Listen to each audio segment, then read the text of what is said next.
ಎಲ್ಲ ಪತ್ರಿಕಾ ಮಾಧ್ಯಮದ ಮಿತ್ರರಿಗೆ ಮೊದಲಿಗೆ ಧನ್ಯವಾದ ಹೇಳ್ತಾ ಇದ್ದೇನೆ. ಯಾಕಂತ ಹೇಳಿದರೆ, ಕಳೆದ ಜನವರಿ 25ರಂದು ಮಾಡಿದ ಪತ್ರಿಕಾಗೋಷ್ಠಿಯ ನಂತರ ಅದರಿಂದ ಪತ್ರಿಕಾಗೋಷ್ಠಿ ನಾವು ಏನು ಮಾಡಿದ್ದೇವೆ ಅದನ್ನು ಸವಿವರವಾಗಿ ನೀವು ಪತ್ರಿಕೆಯ ಮೂಲಕ ಮತ್ತು ದೃಶ್ಯ ಮಾಧ್ಯಮದ ಮೂಲಕ ಬಿತ್ತರಿಸಿ ತಾಲೂಕು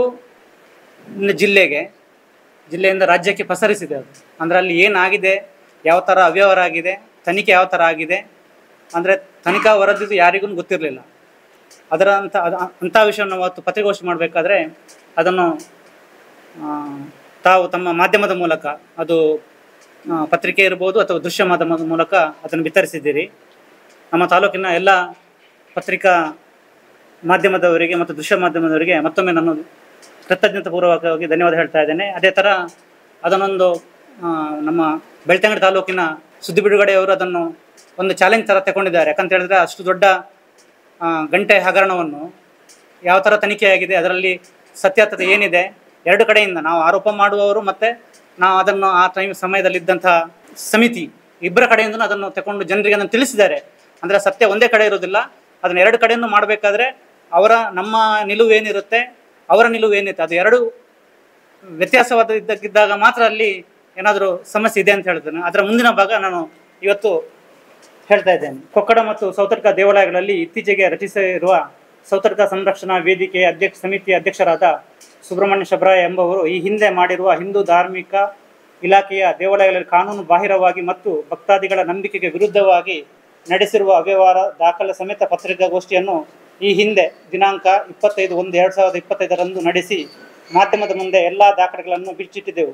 ಹಾಗೂ ಪತ್ರಿಕಾಗೋಷ್ಠಿಯಲ್ಲಿ ನಾವು ಈ ಅವ್ಯವಹಾರದ ಸಮಯದಲ್ಲಿ ಅಸ್ತಿತ್ವದಲ್ಲಿದ್ದ ವ್ಯವಸ್ಥಾಪನಾ ಸಮಿತಿಯ ಅಧ್ಯಕ್ಷರು ಮತ್ತು 4 ಮಂದಿ ಮಾಜಿ ಸದಸ್ಯರು ಪ್ರಸ್ತುತ ನೂತನ ವ್ಯವಸ್ಥಾಪನಾ ಸಮಿತಿಗೆ ಅರ್ಜಿಯನ್ನು ಸಲ್ಲಿಸಿದ್ದು, ಇವರುಗಳನ್ನು ನೂತನ ವ್ಯವಸ್ಥಾಪನಾ ಸಮಿತಿಗೆ ಆಯ್ಕೆ ಮಾಡದಂತೆ ಸಂಬಂಧಪಟ್ಟ ಅಧಿಕಾರಿಗಳಿಗೆ, ರಾಜ್ಯ ಧಾರ್ಮಿಕ ಪರಿಷತ್ನ ಅಧ್ಯಕ್ಷರು ಹಾಗೂ ಸದಸ್ಯರುಗಳಿಗೆ ದಾಖಲೆ ಸಮೇತ ಲಿಖಿತ ದೂರು ಸಲ್ಲಿಸಿದೆವು. ಆದರೂ ನೂತನ ವ್ಯವಸ್ಥಾಪನಾ ಸಮಿತಿಗೆ ಇವರುಗಳು ಆಯ್ಕೆಯಾಗಿದ್ದು, ಸಮಿತಿಯಲ್ಲಿ ಕೆಲವು ಮಾರ್ಪಾಡಾಗಿ ಪ್ರಸ್ತುತ ಹೊಸ ಸಮಿತಿ ಮಾನ್ಯ ಉಚ್ಚ ನ್ಯಾಯಾಲಯದ ತಡೆಯಾಜ್ಞೆಯಲ್ಲಿರುವುದು ತಮಗೆಲ್ಲರಿಗೂ ತಿಳಿದಿರುವ ವಿಷಯವಾಗಿದೆ. ಅದು ಇವತ್ತು ಹಿಯರಿಂಗ್ ಆಗಿದೆ. ಹಿಯರಿಂಗ್ ಆಗಿ ಫ್ರೈಡೇಗೆ ಇಟ್ಟಿದ್ದಾರೆ ಅದನ್ನು, ತಡೆಯಾಜ್ಞೆಯನ್ನು.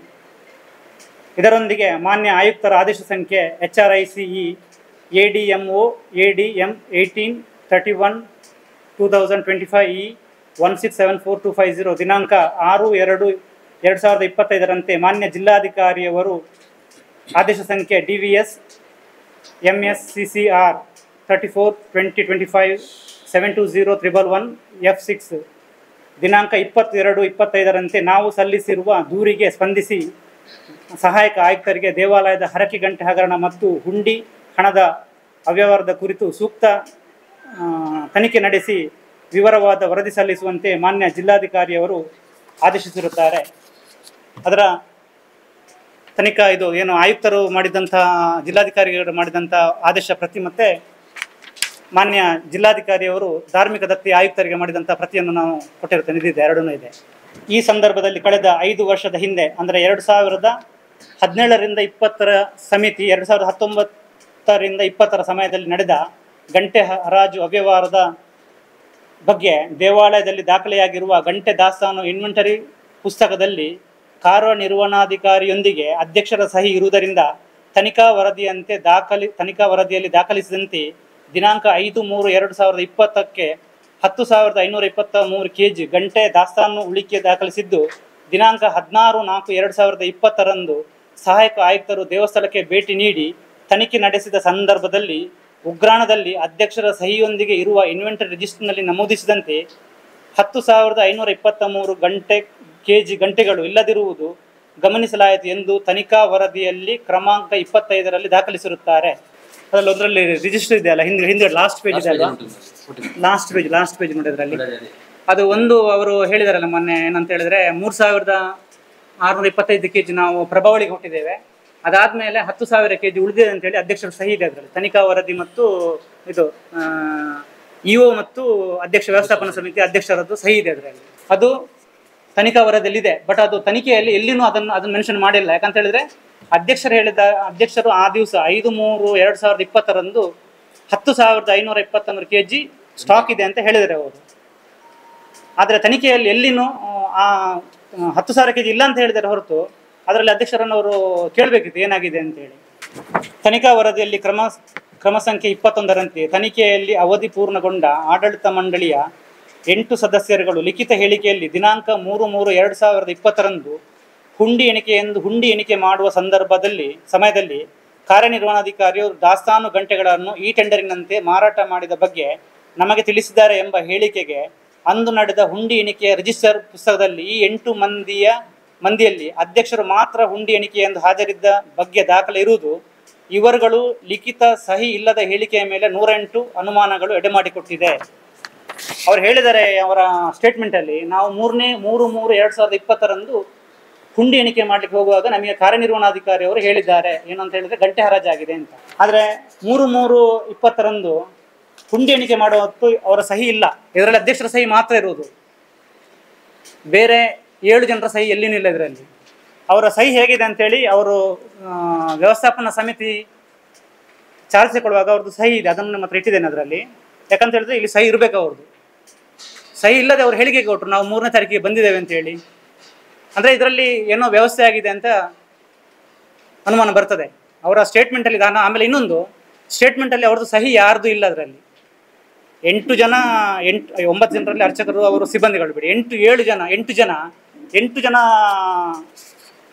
ಯಾರು ಸಮಿತಿಯಲ್ಲಿದ್ದಾರೆ ಅವ್ರದ್ದು ಹೇಳಿಕೆ ಇದು ತನಿಖಾ ವರದಿಯಲ್ಲಿರೋ ಹೇಳಿಕೆ.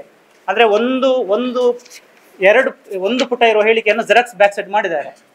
ಇದು ಆ್ಯಕ್ಚುಲಿ ಒರಿಜಿನಲ್ ಹೇಳಿಕೆ ಅಲ್ಲ, ಒರಿಜಿನಲ್ ಹೇಳಿಕೆ ಬೇರೆ ಇದೆ. ಇದು ತನಿಖಾ ವರದಿಯಲ್ಲಿ ಒರಿಜಿನಲ್ ಹೇಳಿಕೆಯನ್ನು ತಪ್ಪಿಸಿ ಬೇರೆ ಹೇಳಿಕೆ ಇಟ್ಟಿದ್ದಾರೆ. ಹೌದು, ಒರಿಜಿನಲ್ ಕೊಡಬೇಕು. ಒರಿಜಿನಲ್ ಅಲ್ಲಿ ಗಣಪತಿ ಹತ್ರ ಇದೆ, ಅದು ಸೌತರ್ಕ ಗಣಪತಿ ಹತ್ರ ಒರಿಜಿನಲ್ ಹೇಳಿಕೆ ಇದೆ. ಅದು ಏನಕ್ಕೆ ಅಂತ ಹೇಳಿದ್ರೆ ಅದು ಇನ್ನು ತನಿಖೆಗೆ ವಾಪಸ್ ಮರು ತನಿಖೆ ಹಾಕಿದಾರಲ್ಲ, ಮರು ತನಿಖೆಯಲ್ಲಿ ಯಾಕಂತ ಹೇಳಿದ್ರೆ ನೋಡಿ, ಇವ್ರದ್ದು ಸಹಿ ಇಲ್ಲ ಇಲ್ಲಿ ಎಲ್ಲಿನೂ. ಅದೇ ಕಾರ್ಯನಿರ್ವಹಣಾಧಿಕಾರಿ ಅವಾಗ ಚಾರ್ಜ್ ತಗೊಂಡಂಥ ಪಾವಡಪ್ಪರು ನಮ್ಮ RI ಕೊಕ್ಕಡ ಅವ್ರದ್ದು ಸಹಿ ಇದೆ, ಸಮಕ್ಷಮದಲ್ಲಿ ಸೀಲ್ ಇದೆ. ಆಮೇಲೆ ಯಾರ್ಯಾರೆಲ್ಲ ಅಲ್ಲಿ ಎಂಪ್ಲಾಯ್ ಇದ್ದಾರೆ ಅವ್ರದ್ದೆಲ್ಲ ಸಹಿ ಇದೆ, ಸೀಲ್ ಇದೆ. 8 ಜನ ಸದಸ್ಯರಲ್ಲಿ ಯಾರ್ದು ಸಹಿ ಇಲ್ಲ. ಆಮೇಲೆ ಇನ್ನೊಂದು ದೊಡ್ಡ ವಿಷಯ ಅಂದರೆ ಗಂಟೆ ಹಗರಣದಲ್ಲಿ ಇವ್ರು ಹೇಳಿಕೆ ಕೊಟ್ಟಿದ್ದಾರೆ, 2 ಅಧ್ಯಕ್ಷರಿದ್ರು ಅಂತ. ನಾನು ಒಂದು ಹೇಳ್ತೇನೆ ನಾನು ನೋಡಿ, ಅವಾಗಿನ ಅಧ್ಯಕ್ಷರು ಸುಬ್ರಹ್ಮಣ್ಯ ಶಬ್ರಾಯರ್ ಇದ್ದದ್ದು. ಅವ್ರು ಹೇಳಿಕೆ ಬರೆದಿದ್ದಾರೆ ಹೇಗೆ ಅಂತ ಹೇಳಿದ್ರೆ, ದೇವಳದ ಗಂಟೆ ಮೇಲಿನ ವಿಷಯಕ್ಕೆ ಸಂಬಂಧಿಸಿದಂತೆ ಶ್ರೀ ಕ್ಷೇತ್ರ ಸೌತರ್ಕ ವ್ಯವಸ್ಥಾಪನಾ ಸಮಿತಿಯ ಸದಸ್ಯನಾಗಿ ನಾನು ರಾಜ್ಯ ಧಾರ್ಮಿಕ ಪರಿಷತ್ತು ಇದರ ಸದಸ್ಯ ಕಾರ್ಯದರ್ಶಿ ಹಾಗೂ ಆಯುಕ್ತರ ಹಿಂದೂ ಧಾರ್ಮಿಕ ದತ್ತಿ ಸಂಸ್ಥೆಗಳು ಮತ್ತು ಧರ್ಮದಾಯ ದತ್ತಿ ಇಲಾಖೆಗಳ ಬೆಂಗಳೂರು ಇವರ ಆದೇಶ ಸಂಖ್ಯೆ ADM 8CR 80/2016-17 ಬೆಂಗಳೂರು ದಿನಾಂಕ 1/4/2017ರಂತೆ ಶ್ರೀ ಕ್ಷೇತ್ರ ಸೌತರ್ಕ ವ್ಯವಸ್ಥಾಪನಾ ಸಮಿತಿಯ ಸಾಮಾನ್ಯ ಸದಸ್ಯನಾಗಿ ಆಯ್ಕೆಯಾಗಿ 4/4/2017 ಪ್ರಥಮ ಸಭೆಯಲ್ಲಿ ಮುಂದಿನ 1 ವರ್ಷದ ಅವಧಿಗೆ ಅಧ್ಯಕ್ಷನಾಗಿ ಆಯ್ಕೆಯಾಗಿ ಮುಂದೆ ತಾರೀಕು 31/3/2020 ಅಧ್ಯಕ್ಷನಾಗಿ ಕಾರ್ಯನಿರ್ವಹಿಸುತ್ತೇನೆ ಅಂತ ಹೇಳಿ ಬರೆದಿದ್ದಾರೆ ಅವರು. ಅದು ಸುಬ್ರಹ್ಮಣ್ಯ ಶಬ್ರಾಯರ್ ಅವರು. ಆಮೇಲೆ ನೆಕ್ಸ್ಟ್ ಇವರಿದ್ದಾರೆ ಅದರ ಹಿಂದಿನ ಪೇಜಲ್ಲಿ, ಬ್ಯಾಕ್ ಪೇಜಲ್ಲಿ ವಿಶ್ವನಾಥ ಪೂಜಾರಿ ಅಂತ, ವಿಶ್ವನಾಥ ಕೊಲ್ಲಾಜೆ ಅವರು ಬರೆದಿದ್ದಾರೆ. ಅವ್ರ ಹೇಳಿಕೆಯಲ್ಲಿ ನೋಡಿ, ಮೇಲಿನ ವಿಷಯಕ್ಕೆ ಸಂಬಂಧಿಸಿದಂತೆ ಶ್ರೀ ಕ್ಷೇತ್ರ ಸೌತರ್ಕ ವ್ಯವಸ್ಥಾಪನಾ ಸಮಿತಿಯ ಸದಸ್ಯನಾಗಿ ನಾನು ರಾಜ್ಯ ಧಾರ್ಮಿಕ ಪರಿಷತ್ತು ಇದರ ಸದಸ್ಯ ಕಾರ್ಯದರ್ಶಿ ಮತ್ತು ಆಯುಕ್ತರು ಹಿಂದೂ ಧಾರ್ಮಿಕ ದತ್ತಿ ಸಂಸ್ಥೆಗಳು ಬೆಂಗಳೂರು ಇವರ ಆದೇಶ ಸಂಖ್ಯೆ ADM 8CR 50/2016-17 ಬೆಂಗಳೂರು ದಿನಾಂಕ 1/4/2017ರಂತೆ ಶ್ರೀ ಕ್ಷೇತ್ರ ಸೌತರ್ಕ ವ್ಯವಸ್ಥಾಪನಾ ಸಮಿತಿಯ ಸಾಮಾನ್ಯ ಸದಸ್ಯನಾಗಿ ಆಯ್ಕೆಯಾಗಿ 4/4/2017 ಪ್ರಥಮ ಸಭೆಯಲ್ಲಿ ಮುಂದಿನ 1 ವರ್ಷದ ಅವಧಿಗೆ ಅಧ್ಯಕ್ಷನಾಗಿ ಆಯ್ಕೆಯಾಗಿ ಮುಂದೆ 31/3/2020 ಅಧ್ಯಕ್ಷನಾಗಿ ಕಾರ್ಯನಿರ್ವಹಿಸುತ್ತೇನೆ. ಇದು ಈ ಸ್ಟೇಟ್ಮೆಂಟ್ ಇದು ಒರಿಜಿನಲ್ ಸ್ಟೇಟ್ಮೆಂಟ್ ಅಲ್ಲ. ಒರಿಜಿನಲ್ ಸ್ಟೇಟ್ಮೆಂಟ್ ಎಲ್ಲಿದೆ ಅಂತ ನಮ್ಗೆ ಗೊತ್ತುಂಟು, ನಮಗೆ ಅದು ಇನ್ನೂ ಸಿಗ್ತಾ ಇಲ್ಲ. ನಾವು ಅದಕ್ಕೆ ಬೇಕಾದಂಥ ಇದು ಪತ್ರ ವ್ಯವಹಾರ ಮಾಡಿದ್ದೇವೆ, ಅದು ಸಿಕ್ಕಿಲ್ಲ ಅಂತ ಹೇಳಿದ್ರೆ ಲಾಯರ್ ಮುಖಾಂತರನೇ ಅವರಿಗೆ ನೋಟ್ಸ್ ಕೊಡಬೇಕು ಅಂತ ಇದ್ದೇವೆ ನಾವು. ಇದು ಒರಿಜಿನಲ್ ಅಲ್ಲ. ಇದು ಒರಿಜಿನಲಲ್ಲಿ ನಿಮಗೆ ಈ ಹುಂಡಿದು ಬಂತಲ್ಲ, ಹುಂಡಿದು ಒರಿಜಿನಲ್. ಈ ಹುಂಡಿಯಿಂದ ದುಡ್ಡು ತೆಗೆದದ್ದು ಬಂದದ್ದೇ ಈ ಗಂಟೆಯ ಅವ್ಯವಹಾರದಲ್ಲಿ. ಯಾಕಂತ ಹೇಳಿದ್ರೆ ಅಧ್ಯಕ್ಷರ ಸಹಿ ಇದೆ ಅಲ್ಲಿ. ಇನ್ನೊಂದು ನಿಮಗೆ ನಾನು ನಾವು ಒರಿಜಿನಲ್ ನೋಡಿದ್ದೇವೆ ನಾವು. ಒರಿಜಿನಲ್ ನಮಗೆ ಸಿಕ್ಕಿದೆ. ಒರಿಜಿನಲ್ ನಾವು ದೇವಸ್ಥಾನದಲ್ಲಿ ನೋಡಿದ್ದೇವೆ. ನಾವು ಸಮಿತಿಯಲ್ಲಿ ಬಂದಾಗ ಅಲ್ಲಿ ಏನು ಕೇಸು ದಾಖಲು ಮಾಡಬೇಕು, ಆವಾಗ ನಾವು ಅದನ್ನು ನೋಡಿದ್ದೇವೆ, ಎಂತ ಬರ್ತಿದ್ದಾರೆ ಏನಾಗಿದೆ ಅಂತ. ಆದರೆ ನಮಗೆ ಮಾಹಿತಿ ಕೇಳಿದ್ರೆ ಕೊಡಲಿಲ್ಲ ಅವರು, ತಪ್ಪಿಸ್ಬಿಟ್ಟು. ಆಮೇಲೆ ಕೇಳಿದೆ ನಾನು ಅವ್ರ ಹತ್ರ, ಇಲ್ಲಿ ಈ ಮಾಹಿತಿ ಕೇಳುವಾಗ ನೀವೆಲ್ಲ ಇಲ್ಲ ಸರ್ ಅದು ಹೀಗೆ ಇದೆ ಅಂತ ಹೇಳಿದ್ರೆ ಎಲ್ಲನೂ ಡಬಲ್ ಜೆರಾಕ್ಸ್ ಮಾಡಿ ಕೊಟ್ಟಿದ್ದಾರೆ ಅವರು. ಫ್ರಂಟ್ ಹೇಗೆ ಒಬ್ರು ಹಿಂದ್ಗಡೆ ಮಾಡಿ ಕೊಟ್ಟಿದ್ದಾರೆ ಒಂದು ಹೇಳಿಕೆ, ಹಿಂದ್ಗಡೆ ಬೇರೆ ವಿಷಯ ಇದೆ ನಮ್ಗೆ ಗೊತ್ತಿದೆ, ಆದರೆ ಅವರು ಕೊಟ್ಟಿಲ್ಲ.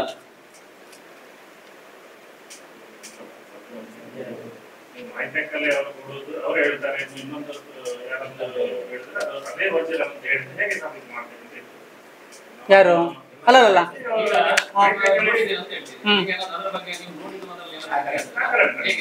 ನಮಗೆ ಅದೇ ನಾವು ಏನು ನಾವು ಅದನ್ನು ಒಂದು ನಿಮಿಷ ಅದಕ್ಕೆ ಬೇಕಾಗುವಂತ ಅಧಿಕಾರಿ ಅವ್ರ ಹತ್ರ ನಾವು ಯಾವಾಗ ನೋಡಿದ್ದೇವೆ, ಯಾವ ಸಮಯದಲ್ಲಿ ನೋಡಿದ್ದೇವೆ ಎಲ್ಲ ದಾಖಲೆ ಇಟ್ಟು ನಾವು ಕೇಳಿದ್ದೇವೆ. ನಾವು ಇನ್ನು ಕೇಳಿ 60 ದಿವಸ ಆಗಿದೆ. ಅದಕ್ಕೆ ನನಗೆ ಅವರು ಇಮೇಲ್ ಹಾಕಿದ್ದಾರೆ, ಸ್ವಲ್ಪ ಸಮಯ ಬೇಕು ಅಂತೇಳಿ. ಅದು ನೋಡುವ ಏನು ಅಂತ ಸಮಯ. ಯಾಕಂತ ಹೇಳಿದ್ರೆ ಈ ಗಂಟೆ ಹುಂಡಿದು ನೋಡಿ 2000 ಅವ್ರು ಹೇಳ್ತಾ ಇರೋದು ನಾವು ಆ ಜಾಗಕ್ಕೆ ಕೊಟ್ಟಿದ್ದೇವೆ ಅಂತಲ್ಲ, 2004ರಲ್ಲಿ ಪರ್ಚೇಸ್ ಮಾಡಿದ್ದು, 2006ರಲ್ಲಿ ಅದು ವಿಷಯ ಬಂದದ್ದು. ಆ 2006ಕ್ಕೆ ನಿರ್ಣಯ ಮಾಡಿದ್ದಾರೆ ದೇವಸ್ಥಾನದಲ್ಲಿ. 2006ರಿಂದ 2019ರವರೆಗೆ 2020 ಮಾರ್ಚ್ವರೆಗೆ ಹುಂಡಿದು ವಿಷಯ ಇಲ್ಲ. 2020 2024 2020ರಲ್ಲಿ ಈ ಹುಂಡಿದು ವಿಷಯ ಬಂದಿದೆ ಅಲ್ಲಿ. ಅಂದರೆ ಅಧ್ಯಕ್ಷರನ್ನು ಅವರು ಯಾರು ಅಲ್ಲಿ ಸ್ಟಾಕ್ಗೆ ಸೈನ್ ಹಾಕ್ಸಿದಾರಲ್ಲ, ಯಾರು ಇಒ, ಅದು ಅಧ್ಯಕ್ಷರ ಆ್ಯಕ್ಚುಲಿ ಸ್ಟಾಕ್ ಇರಲಿಲ್ಲ. ನಾನು ಇನ್ನೊಂದು ಹೇಳ್ತೇನೆ ಏನಂತ ಹೇಳಿದ್ರೆ, ಜನವರಿಯಲ್ಲಿ 25,000 ಗಂಟೆ ಹೋಗಿದೆ. ಒಂದು ಮೊನ್ನೆ ಇದರಲ್ಲಿ ಹೇಳಿದೆ ನಾನು, 2ನೇ ತಾರೀಕು 2/1/2020 3 ಲೋಡ್ ಹೋಗಿದೆ ಅಂತ ಹೇಳಿದ್ದಾರೆ. ಅದರಲ್ಲಿ 26,000 kg ಹೋಗಿದೆ. ಅದಾದಮೇಲೆ ಅದು ಗೊತ್ತಾದ್ಮೇಲೆ ರೈಸ್ ಆಯಿತು. ಅದಾದಮೇಲೆ ಮಾರ್ಚಲ್ಲಿ ವಿಧಾನಸಭೆಯಲ್ಲಿ ಶಾಸಕರು ಮಾತಾಡಿದ ಮೇಲೆ ಇವರಿಗೆ ದಾಖಲೆ ಕೊಟ್ಟಿದ್ದಾರೆ. ಯಾರಿಗೆ? ಅವರಿಗೆ. ಅಂದರೆ 2014ರಲ್ಲಿ 15ರಲ್ಲಿ 19ರಲ್ಲಿ ಹೋದ ಟೋಟಲ್ ಗಂಟೆಯನ್ನು ಕೊಟ್ಟಿದ್ದಾರೆ. ಅದಾದಮೇಲೆ ಇಲ್ಲಿ 26,000ರಲ್ಲಿ 12,000ಕ್ಕೆ ಮಾತ್ರ ಇವರು ಬಿಲ್ ಮಾಡಿದ್ದಾರೆ. ಉಳಿದ 16,000 kgಯನ್ನು ಇವರು 3,600 kg ಇದಕ್ಕೆ ಏನು ಪ್ರಭಾವಳಿಗೆ ಅಂತ ಕೊಟ್ಟಿದ್ದಾರೆ. ಆ ಪ್ರಭಾವಳಿಗೆ 3,600 kg ಕೊಟ್ಟಿರೋದ್ರಲ್ಲಿ ಆಮೇಲೆ 1 ಲಕ್ಷ ರೂಪಾಯಿ ಬ್ಯಾಂಕಿಂದ ಕೊಟ್ಟಿದ್ದಾರೆ. ಅದು ತನಿಖಾ ವರದಿಯಲ್ಲಿ ಒಂದು ಇದೆ, ಆ ಶಿಲ್ಪಿ ಕೊಟ್ಟಿರೋದು ಅಂತ. ಶಿಲ್ಪಿ ಹತ್ರ ನಾವು ಮಾತಾಡೋಕೆ ಹೇಳಿದ್ದಾರೆ. ಶಿಲ್ಪಿ ಹೇಳಿದ್ದಾರೆ 410 ರೂಪಾಯಿಗೆ ನಾನು ತಗೊಂಡಿರೋದು ಅಂತ ಹೇಳಿದ್ದಾರೆ ಅವರು. ಮತ್ತೊಂದು ಹೇಳಿದ್ದಾರೆ ಅಂತ ಹೇಳಿದ್ರೆ, ಅವ್ರು ಕೊಟ್ಟಿರೋದು ಅಲ್ಲಿಗೆ ಪ್ರಭಾವಳಿ ಕೊಟ್ಟಿರೋದು 200 kg ಮಾತ್ರ ಪ್ರಭಾವಳಿ ಇರುವುದು. 3,000 kgಯಲ್ಲಿ ಅವ್ರ ಕೇಳಿದೆ ನಾನು, 200 kg ಪ್ರಭಾವಳಿಗೆ ಎಷ್ಟು ಬೇಕು ಅಂತ ಕೇಳಿದೆ ನಾನು. ನನಗೆ ಅಂದಾಜು 1,000 kgಯಿಂದ 1,500 kg ಸಾಕು ಅಂತ ಹೇಳಿದರು. ಅದೇನು 1,500 ಅಂತ ಕೇಳುವಾಗ ಅವ್ರು ಹೇಳಿದ್ರು, ಕೆಲವರಲ್ಲಿ ದೊಡ್ಡ ಗಂಟೆಯಲ್ಲಿ ಅದು ಭಾರ ಇರುತ್ತೆ ಅಂತ ಹೇಳಿ ಅದರಲ್ಲಿ ಕಬ್ಬಿಣ ಹಾಕ್ತಾ ಇದ್ದಾರೆ, ಅದು ನಾವು ಮೆಲ್ಟ್ ಮಾಡುವಾಗ ಅದಿರ್ತದೆ 1,000ರಿಂದ 1,500 ಅಂತ. ನಾನು ಆಮೇಲೆ ಹೇಳಿದೆ, ಅಲ್ಲ 3,500 ಇಲ್ಲ 3,500 ಬೇಡ ಅಂತ ಹೇಳಿದರು. ಯಾಕೆ ಹೇಳಬೇಕು ಅಂತ ಹೇಳಿ, ಯಾಕೆ ಕೇಳ್ತಾ ಇದ್ರು, ಅಲ್ಲ ನಾನು ಗಂಟೆ ಅಷ್ಟು ಇದೆ ಅಲ್ಲ ನೀವಿನ್ನು ಇದು ಪ್ರಭಾವಳಿ ಮಾಡಬೇಡಿ, ಬೇರೆ ಅನ್ನೋದು ಕಂಬ ಥರ ಮಾಡುವ ಅಂತ ಹೇಳಿದರು. ಆಮೇಲೆ ಕೇಳಿದೆ ನೀವು ಎಷ್ಟು ಚಾರ್ಜ್ ಮಾಡಿದ್ದೀರಿ ಅಂತ. ನಾನು 410 ರೂಪಾಯಿಗೆ ತಗೊಂಡೆ ಅಂತ ಹೇಳಿದರು ಅವರು. ಆಮೇಲೆ ಅವ್ರ ಹತ್ರ ಬಿಲ್ಲು ಇಲ್ಲ ಅಂತ ಹೇಳಿದರು ಅವರು ಕೇಳುವಾಗ. ನನಗೆ ಅದನ್ನು ವಾಪಸ್ಸು ದೇವಸ್ಥಾನಕ್ಕೆ ಹಾಕಿದ್ದೇನೆ, ಅದರ ಫುಲ್ ಡೀಟೇಲ್ ಬೇಕು ಅಂತ. ಆಮೇಲೆ ಅದರಲ್ಲಿ 1 ಲಕ್ಷ ರೂಪಾಯಿ ಬ್ಯಾಂಕಿಂದ ಇದು ದೇವಸ್ಥಾನದಿಂದ ಅವ್ರಿಗೆ ಕೊಟ್ಟಿದ್ದಾರೆ. ಅದು ನಿಮಗೆ ನೋಡಿ 410 ರೂಪಾಯಿ ನೀವು 3,000ಕ್ಕೆ ಹಾಕಿದರೆ 14 ಲಕ್ಷ ರೂಪಾಯಿ ಆಗುತ್ತೆ. 14 ಲಕ್ಷ ಪ್ಲಸ್ 1 ಲಕ್ಷ 15 ಲಕ್ಷ ರೂಪಾಯಿದು ಕೊಟ್ಟು 200 kgದ್ದು ಪ್ರಭಾವಳಿ ತಂದರೆ. ಹೌದು.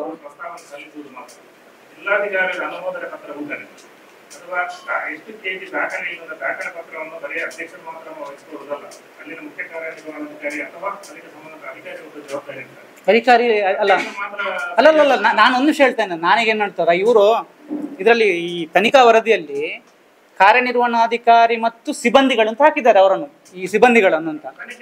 ಅಲ್ಲ ತನಿಖೆಯಲ್ಲಿ ಅಂದ್ರೆ ಅವ್ರು ತಪ್ಪಿತಸ್ಥರು ಅಂತ ಹೇಳುವಾಗ ವ್ಯವಸ್ಥಾಪನಾ ಸಮಿತಿ ಮತ್ತೆ ಇರುವುದೇನ ಕೇಳಿ ನೀವು, ವ್ಯವಸ್ಥಾಪನಾ ಸಮಿತಿ ಇರುವುದೇನ ಕೇಳಿ. ಈಗ ಅಷ್ಟು ದೊಡ್ಡ ಗಂಟೆ ವ್ಯವಹಾರ ಆಗುವಾಗ ನಮಗೆ ಸಮಿತಿಯವರು ನಮಗೆ ಗೊತ್ತೇ ಇಲ್ಲ, ಕಾರ್ಯನಿರ್ವಹಣಾಧಿಕಾರಿ ಹೇಳಿದರು ಅಂತ. ಇವ್ರಿಗೆ ಅದರಲ್ಲಿ ಇನ್ನೊಂದಿದೆ, ಯಾವುದು ನಾನೀಗ ಒರಿಜಿನಲ್ ಡಾಕ್ಯುಮೆಂಟ್ ಹೇಳಿದಲ್ಲ, ಅದರಲ್ಲಿ ಇವ್ರು ಹೇಳ್ತಾರೆ 2016ರಲ್ಲಿ ನಿರ್ಣಯ ಅದಕ್ಕೆ ನಮಗೆ ಸಿಕ್ಕಿಲ್ಲ ಅಂತಂದ್ರೆ ಹಿಂದಿದ್ದು ಇವರಿಗೆ ಗೊತ್ತು ಏನಿದೆ ಅಂತ. ಅಂದ್ರೆ ಇಲ್ಲಿ ಗಂಟೆ ಹೋಗುದು ಮಾತ್ರ ಇವ್ರಿಗೆ ಗೊತ್ತಾಗೋದಿಲ್ಲ ಅಂತ ಹೇಳುದು ನಾನು.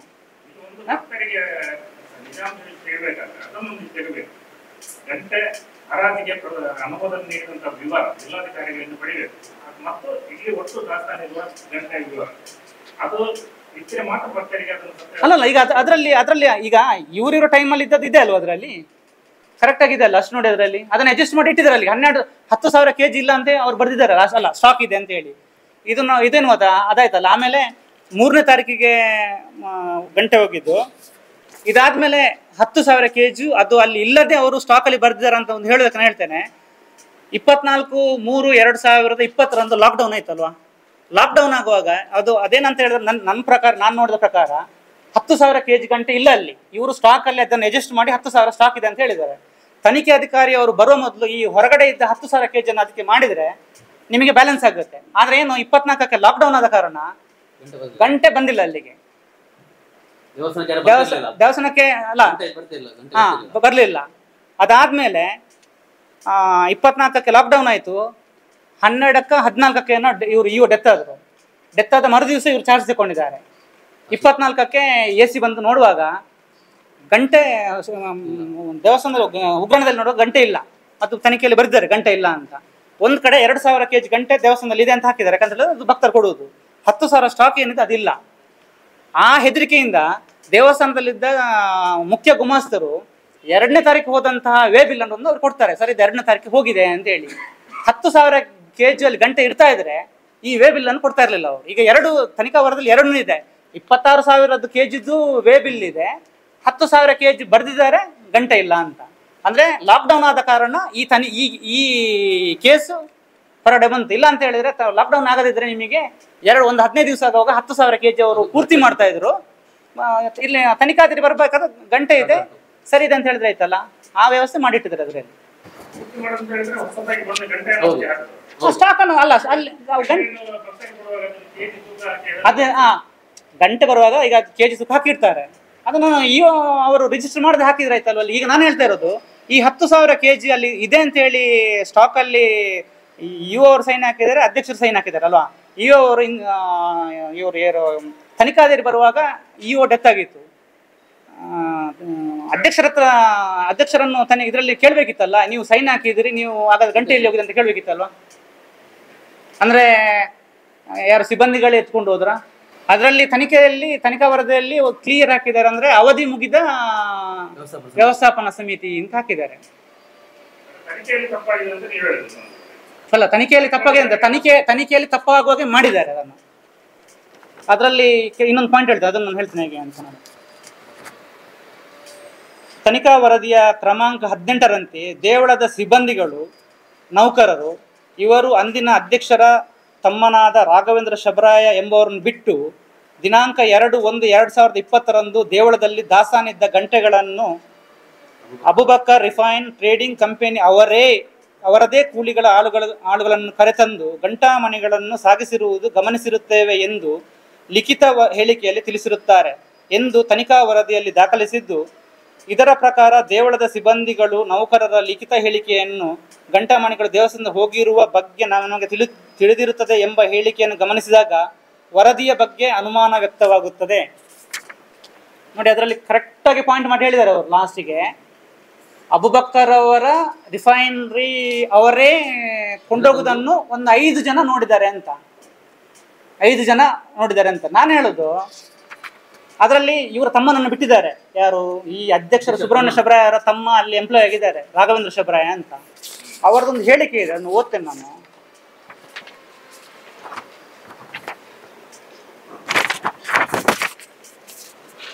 ರಾಘವೇಂದ್ರ ಶಬರಾಯ, ನೌಕರ, ಶ್ರೀ ಕ್ಷೇತ್ರ ಸೌತಡ್ಕ, ಕೊಕ್ಕಡ, ಸಹಾಯಕ ಆಯುಕ್ತರು, ಧಾರ್ಮಿಕ ದತ್ತಿ ಇಲಾಖೆ. ಮಾನ್ಯರೇ, ವಿಷಯ ತಮ್ಮ ಸೂಚನೆಯಂತೆ ದೇವಳದ ಸಿಬ್ಬಂದಿಯಾಗಿ ಗಂಟಾಮಣಿಗಳನ್ನು ಮಾರಾಟ ಮಾಡಿರುವ ಬಗ್ಗೆ ನಾವು ಕಳೆದ 15 ವರ್ಷಗಳಿಂದ ಶ್ರೀ ಮಹಾಗಣಪತಿ ಕ್ಷೇತ್ರದಲ್ಲಿ ಕೆಲಸ ಮಾಡುತ್ತಿದ್ದೇನೆ. ಕೆಲಸದ ಸಮಯದಲ್ಲಿ, ಅಂದರೆ ಬೆಳಿಗ್ಗೆ ಗಂಟೆ 9ರಿಂದ ಸಾಯಂಕಾಲ 6ರ ತನಕ ಸೇವಾ ವಿಭಾಗದಲ್ಲಿ ಸೇವಾ ರಶೀದಿಗಳನ್ನು ನೀಡುವ ಕೆಲಸ ಮಾಡುತ್ತಿದ್ದೇನೆ. ಸದಾ ಸೇವಾ ವಿಭಾಗದಲ್ಲಿ ಕೆಲಸ ಮಾಡುವ ಕಾರಣ ಗಂಟೆ ಮಾರಾಟವಾದ ಬಗ್ಗೆ ಹಾಗೂ ಇತರ ಕಚೇರಿ ಕಡತಗಳ ಬಗ್ಗೆ ನನಗೆ ಗಮನ ಹರಿಸಲು ಸಾಧ್ಯವಾಗಲಿಲ್ಲ. ಆದುದರಿಂದ ನನ್ನ ಹೇಳಿಕೆಯನ್ನು ಮನ್ನಿಸಬೇಕಾಗಿ ವಿನಂತಿಸಿಕೊಳ್ಳುತ್ತೇನೆ, ರಾಘವೇಂದ್ರ ಶಬರ ಅಂತ ಹೇಳಿದ್ದಾರೆ.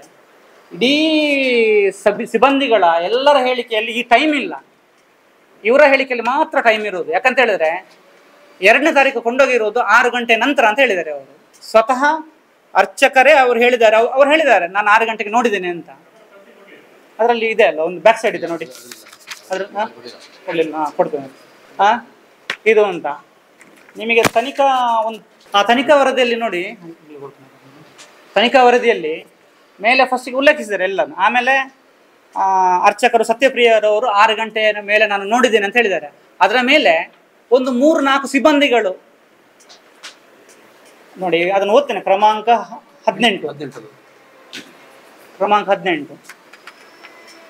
ಇದು ತನಿಖಾ 18ರಲ್ಲಿ ದೇವಾಲಯದ ಕಾರ್ಯನಿರ್ವಹಣಾಧಿಕಾರಿಯಾದ ಪಾವಡಪ್ಪ ದೊಡ್ಡಮನಿ, ಕಚೇರಿ ಸಿಬ್ಬಂದಿಗಳಾದ ರಾಮಕೃಷ್ಣ ಗುಮಾಸ್ತ, ಶ್ರೀ ಕೇಶವ ಶಬರಾಯ ಗುಮಾಸ್ತ, ಸತ್ಯಪ್ರಿಯ ಅರ್ಚಕ, ಶ್ರೀ ಸುಬ್ರಹ್ಮಣ್ಯ ತೋಡ್ತೆಲಾಯ ಅರ್ಚಕ, ಶ್ರೀ ರಾಘವೇಂದ್ರ ಶಬರಾಯ ನೌಕರ, ಶ್ರೀಮತಿ ವಿನೋದ ಶೆಟ್ಟಿ ಕಂಪ್ಯೂಟರ್ ಆಪರೇಟರ್, ಯತೀಂದ್ರ ಕಚೇರಿ ಗುಮಾಸ್ತ, ಗಂಗಾಧರ ಗೌಡ ನೌಕರ, ಶಿವಪ್ರಸಾದ್ ನೌಕರ, ಪ್ರೇಮ ನೌಕರ, ಶ್ರೀಮತಿ ರತ್ನ ಸ್ವಚ್ಛತಾ ವಿಭಾಗ, ಸುಶೀಲಾ ಸ್ವಚ್ಛತಾ ವಿಭಾಗ, ನೌಕರ ರಮೇಶ್ ಭಂಡಾರಿ ಹಗಲ್ ಕಾವಲ್ಗಾರ, ನೌಕರ ಶ್ರೀಮತಿ ಬಾಬಿ ನೌಕರ, ಲೋಕೇಶ್ ನೌಕರ, ಇವರುಗಳ ಸಲ್ಲಿಸಿರುವ ಲಿಖಿತ ಹೇಳಿಕೆಗಳನ್ನು ಅನುಬಂಧ 15ರಲ್ಲಿ ನೋಡಬಹುದು ಅಂತ.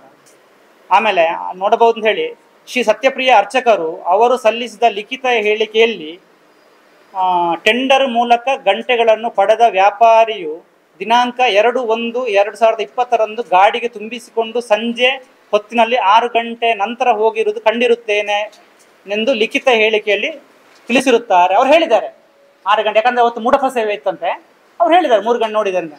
ಅದರ ನಂತರ ಇರೋದು ನೋಡಿ, Shrimati Vinoda Shetty computer operator, Yatindra H ಕಚೇರಿ ಗುಮಾಸ್ತ, ಗಂಗಾಧರ ಗೌಡ ನೌಕರ, ಶಿವಪ್ರಸಾದ್ ನೌಕರ, ಪ್ರೇಮ ನೌಕರ, ಸುಶೀಲಾ ಸ್ವಚ್ಛತಾ ವಿಭಾಗ ನೌಕರ, ರಮೇಶ್ ಭಂಡಾರಿ ಇವರು ಲಿಖಿತ ಹೇಳಿಕೆಯಲ್ಲಿ ದಿನಾಂಕ 2/1/2020 ದೇವಳದಲ್ಲಿ ದಾಸ್ತಾನಿದ್ದ ಗಂಟಾಮಣಿಗಳನ್ನು ಅಬುಬಕರ್ ರಿಫೈನ್ ಟ್ರೇಡಿಂಗ್ ಕಂಪನಿ ಅವರದೇ ಕೂಲಿ ಆಳುಗಳನ್ನು ಕರೆತಂದು ಗಂಟಾಮಣಿಗಳನ್ನು ಸಾಗಿಸಿರುವುದು ಗಮನಿಸ್ತೀನಿ ಎಂದು ಲಿಖಿತ ಹೇಳಿಕೆಯಲ್ಲಿ ನೀಡಿರುತ್ತಾರೆ. ಆದರೆ ಈ 5 ಜನ ಅವರ ಲಿಖಿತ ಹೇಳಿಕೆಯಲ್ಲಿ ಗಾಡಿಯಲ್ಲಿ ಕೊಂಡೋಗಿದ್ದೇ ಹೊರತು ಅಬುಬಕರ್ ರಿಫೈನ್ ಆಯಿಲ್ ಕೊಂಡೋಗಿದ್ದಾರೆ ಅಂತ ಬರ್ದಿಲ್ಲ ಅವರು. ಅಂದ್ರೆ ಇವರನ್ನು ಫಿಟ್ ಮಾಡಬೇಕು ಅಂತ ಬರ್ದಿದ್ದಾರೆ. ಆಯುಕ್ತರ ವರದಿಯಲ್ಲಿ ಸಹ ಹಾಗೆ ಇದೆ. ಯಾಕಂದ್ರೆ ಕಾರ್ಯನಿರ್ವಹಣಾಧಿಕಾರಿ ಮತ್ತು ನೌಕರ ಅಂದ್ರೆ ಇವ್ರು ಮಾತ್ರ ಬರ್ತಾರೆ. ಯಾಕಂತ ಹೇಳಿದ್ರೆ ಮೇಲ್ಗಡೆ ಅವ್ರು ಹೇಳಿದ್ದಾರೆ 5 ಬೆಳಿಗ್ಗೆ 9 ಗಂಟೆಯಿಂದ 5 ಗಂಟೆವರೆಗೆ ಮಾತ್ರ ಇರುವುದು ಅಂತ. ಅದು ಹೇಗೆ ಆಗ್ತದೆ? ಅವ್ರಿಗೆ ಒಬ್ಬರಿಗೆ ಟೈಮ್ ಹೇಗೆ ಬರ್ತದೆ? ಅದರಲ್ಲಿ ದೇವಸ್ಥಾನ ಬೆಳಿಗ್ಗೆ 7 ಗಂಟೆಯಿಂದ ರಾತ್ರಿ 7 ಕಾಲವರೆಗೆ ಓಪನ್, 7 ಕಾಲಕ್ಕೆ ಓಪನ್ ಇರ್ತದೆ. ಇವರಿಗೊಬ್ಬರಿಗೆ ಟೈಮಿಂಗ್ಸ್ ಅದು ಅಂದ್ರೆ ಅವ್ರ ತಮ್ಮನಿಗೆ ಬೇಕಾಗುವಾಗ ಟೈಮಿಂಗ್ಸ್ ಹಾಕಿ ಇಟ್ಟಿದ್ದಾರೆ. ಅಂದ್ರೆ ಟೈಮಿಂಗ್ಸ್ ಹಾಕೋ ಹೇಳ್ಬೋದಲ್ಲ, ನನ್ನ ತಮ್ಮ ಅವತ್ತು ಇರಲಿಲ್ಲ, ಅವನು ಆ ಟೈಮಲ್ಲಿ ಇರುವುದಿಲ್ಲ, ಇವರು ಮಾತ್ರ ಇರುವುದು ಅಂತ. ಇದು ಮರು ತನಿಖೆಯಲ್ಲಿ ಬರುವಾಗ ಇದನ್ನು ನಾನು ನಿಮ್ಮ ಪತ್ರಕರ್ತರ ಹತ್ರ ಕೇಳೋದು ಇದನ್ನೇ. ಏನಂತ ಹೇಳಿದ್ರೆ, ತನಿಖೆಯಲ್ಲಿ ಈ ಥರ ಲೋಪ ಆಗಿದೆ. ಯಾಕಂತ ಹೇಳಿದ್ರೆ ದೇವಸ್ಥಾನದಲ್ಲಿ ಮೊದಲೇ ಸಿಬ್ಬಂದಿ ಕೊರತೆ ಇದೆ. ಅಂಥವರ ಮೇಲೆ ಈ ಥರದ ಆಪಾದನೆ ಮಾಡಿ ಅವರು ಬೆಳಿಗ್ಗೆ 6 ಗಂಟೆಗೆ ಬಂದವರು ಸಂಜೆ 8 ಗಂಟೆ 7:15 ತನಕ ಇರ್ತಾರೆ. ಹೊಸ ಸಿಬ್ಬಂದಿ ಮಾಡಲಿಕ್ಕೆ ಆಗುದಿಲ್ಲ. ಅಂಥವರ ಮೇಲೆ ಈ ಥರ ಆರೋಪ ಮಾಡಿದರೆ ಅವರು ಹೇಳಿದ್ದಾರೆ, ನಾವು ನೋಡಿದ್ದೇವೆ, 3 ಗಾಡಿಯಲ್ಲಿ ಹೋಗಿದ್ದು ನೋಡಿದ್ದೇವೆ ಅಂತ ಹೇಳಿದ್ದಾರೆ. ಆದರೆ ಅಬುಬಕರ ಗಾಡಿಯಲ್ಲೇ ಹೋಗಿದೆ ಅಂತ ಎಲ್ಲಿ ಬರ್ದಿದ್ದಾರೆ ಅವರು? ಅವರಿಗೆ ಗೊತ್ತಿರ್ತದೆ ಅಬುಬಕರ ಗಾಡಿಯಲ್ಲಿ ಹೋಗಿದೆ ಅಂತೇಳಿ. ಏನಕ್ಕೆ ಅದು ಫಿಕ್ಸ್ ಮಾಡಿದ್ದಾರೆ ಅವರು ಇದರಲ್ಲಿ? ಅದನ್ನು ಇವರ ತಮ್ಮನ ಹೆಸರು ಬಿಟ್ಟು, ಯತೀಂದ್ರ ಅವರು ಕೌಂಟ್ರಲ್ಲಿ ಇರುವವರು, ಅವರನ್ನು ಬಿಟ್ಟು ಅವರನ್ನು ಸೇರಿಸಿದ್ದಾರೆ. ರಾಘವೇಂದ್ರ ಶಬರಾಯರವನು ಆ ಹೆಸರಲ್ಲಿ ಇಲ್ಲ. ಅವ್ರದ್ದು ಹೇಳಿಕೆ ನೋಡಿ, ಎಲ್ಲ ಅವರು ಎಲ್ಲರದ ಹೇಳಿಕೆಯಲ್ಲಿ ಎಲ್ಲ ನೋಡಿದ್ದೇನೆ ಅಂತ ಹೊರತು ಎಲ್ಲಿನೂ ರಿಫೈನರಿ ಅಬುಬಕರಿಗೆ ಕೊಟ್ಟಿದೆ ಅಂತ ಎಲ್ಲಿನೂ ಇಲ್ಲ. ತನಿಖೆಯ ವೇಳೆ ಗುಮಾಸ್ತರಾದ ಶ್ರೀ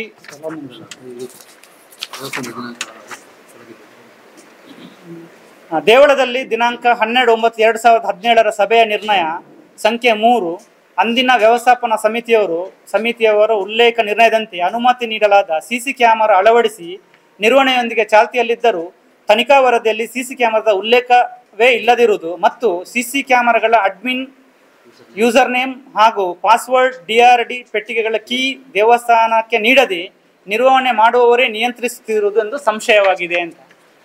ಎಲ್ಲಿನೂ ತನಿಖಾ ವರದಿಯಲ್ಲಿ CCTV ಫುಟೇಜ್ ಮೆನ್ಷನೇ ಇಲ್ಲ.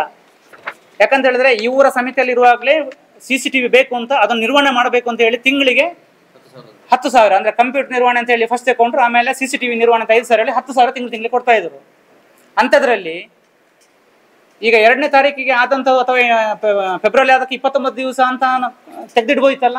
ಅಥವಾ ತನಿಖೆಯಲ್ಲಿ ಯಾಕೆ ಬಂದಿಲ್ಲ ಅದು CCTVದು ಇದಿದೆ ಅಂತ? ದೇವಸ್ಥಾನದಿಂದ ತಿಂಗಳಿಗೆ 10,000 ತಗೊಂಡು ಆಮೇಲೆ ಇನ್ನೊಂದು ಅವ್ರಿಗೆ ಒಂದು ಇದು ಕೊಟ್ಟಿದ್ದಾರೆ, ನೋಟಿಸ್ ಕೊಟ್ಟಿದ್ದಾರೆ. ಏನಂತ ಹೇಳಿದ್ರೆ ಹೆಚ್ಚುವರಿ ಅಂದರೆ ಈಗ 10,000 ಅಲ್ಲದೆ ತುಂಬ ಅಂದರೆ CCTVದು ಕಾಸ್ಟ್ ಜಾಸ್ತಿ ಆಗ್ತದೆ ಅಂತ ರಿಪೇರ್ ಇದೆಲ್ಲ ಅಂತ. ಅದರಲ್ಲಿ ಇನ್ನೊಂದು ಹೇಳಿದ್ರೆ ಮೈನ್ ಆಗಿರೋದು ಯೂಸರ್ ನೇಮ್ ಮತ್ತು ಪಾಸ್ವರ್ಡ್ ದೇವಸ್ಥಾನದ ಹೆಸರಲ್ಲಿ ಇರಲಿಲ್ಲ, ಅದು ಅವರ ಹೆಸರಲ್ಲೇ ಇತ್ತು. ಅಂದರೆ ಅವರಿಗೆ ಓಪನ್ ಮಾಡಿ ನೋಡ್ಲಿಕ್ಕೆ ಆಗುತ್ತೆ ಅಂತ ನನ್ನ ಡೌಟ್. ನನ್ಗೆ ಗೊತ್ತಿಲ್ಲ ಅದು CCTVಯಲ್ಲಿ ಹೇಗೆ ಅಂತ. DVR ಮತ್ತು ಇದರದ್ದು ಯೂಸರ್ ನೇಮ್ ಮತ್ತು ಪಾಸ್ವರ್ಡ್ ಅದು ದೇವಸ್ಥಾನದ ಆಸ್ತಿ. ಅದು ನಾವು ಬಂದ ಮೇಲೆ ಅದನ್ನು ಚೆಕ್ ಮೇಲೆ ನಾವು ನೋಟಿಸ್ ಕೊಡಬೇಕಾದ್ರೆ ಅವ್ರು ನೋಟಿಸ್ಗೆ ಉತ್ತರಿಸಿಲ್ಲ. ಅದಾದ್ಮೇಲೆ ಅದನ್ನು ನಿರ್ಣಯ ಮಾಡಿ ಅದಕ್ಕೆ ಈ ದೇವಸ್ಥಾನದ ಯೂಸರ್ ನೇಮ್ ಮತ್ತು ಪಾಸ್ವರ್ಡ್ ಹಾಕಿದ್ರು. ಒಂದು A ಗ್ರೇಡ್ ದೇವಸ್ಥಾನದ್ದು ಇಷ್ಟೆಲ್ಲ ಇನ್ಕಮ್ ಇರಬೇಕಾದ್ರೆ ಅದರದ್ದು CCTVದು ಯೂಸರ್ ನೇಮ್ ಪಾಸ್ವರ್ಡ್ ಒಬ್ಬ ಪ್ರೈವೇಟ್ ಅವ್ರು ಇಟ್ಕೊಳ್ಳೋದಾದ್ರೆ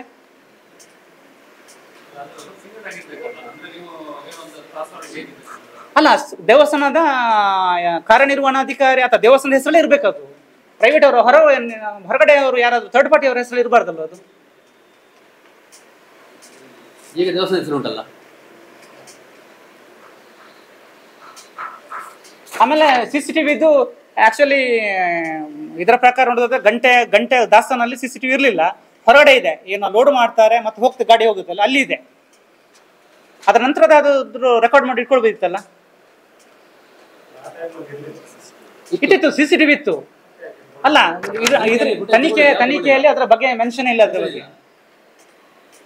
ಈಗ ಎಲ್ಲದ ಇಲ್ಲ ಇಲ್ಲ ಯಾವುದು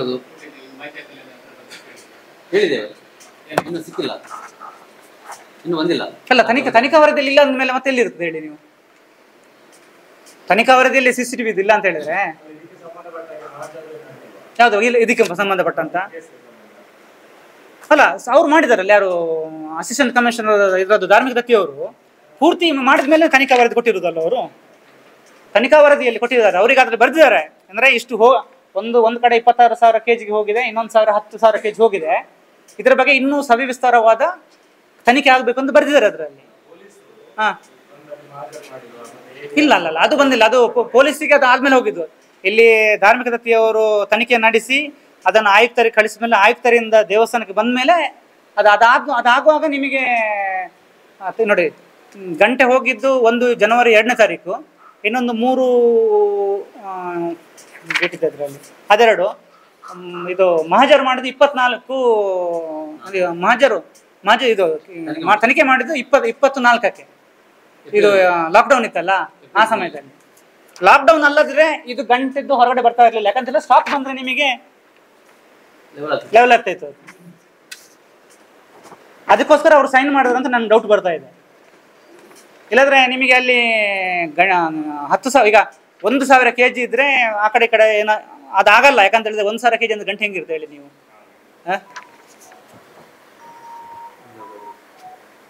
ತನಿಖಾ ವರದಿಯಲ್ಲಿ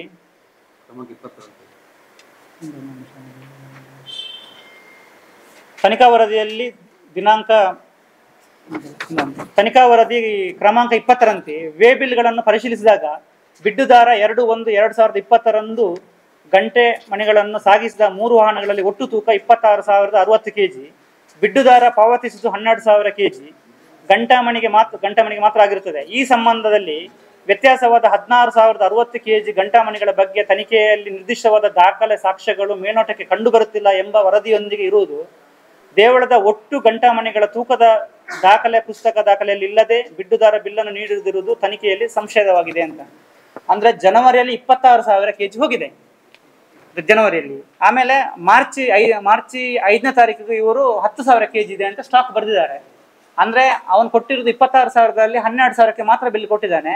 ಅಲ್ಲಿ 14,060 ಮತ್ತೆ ಇದು 10,000 kg, ಒಟ್ಟಿಗೆ 24,000 kg.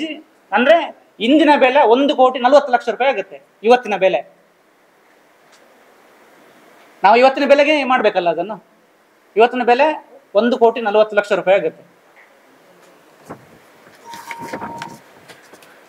ತನಿಖಾ ವರದಿಯಲ್ಲಿ ದಿನಾಂಕ 4/2/2020 ಕ್ಷೇತ್ರದ ಶಾಸಕರಾದ ಶ್ರೀ ಹರೀಶ್ ಪೂಂಜಾರ್ ಅವರು ವಿಧಾನಸಭೆಯಲ್ಲಿ ಗಮನ ಸೆಳೆಯುವ ಸೂಚನೆಯ ಮೇಲೆ ಪ್ರಶ್ನಿಸಿದಾಗ ದಿನಾಂಕ 21/1/2014 ಸಾಲಿನಲ್ಲಿ ಟೆಂಡರ್ ಅಂಗೀಕಾರವಾದ 12,000 kg ಗಂಟೆಗೆ 37,33,320 ರು ಮಾರಾಟವಾದ ದಾಖಲೆಯನ್ನು ನೀಡಿದರೂ ಇದು ತನಿಖಾ ವರದಿಯಲ್ಲಿ ಉಲ್ಲೇಖಿಸದೆ ತನಿಖೆಯಾಗಿರುತ್ತದೆ.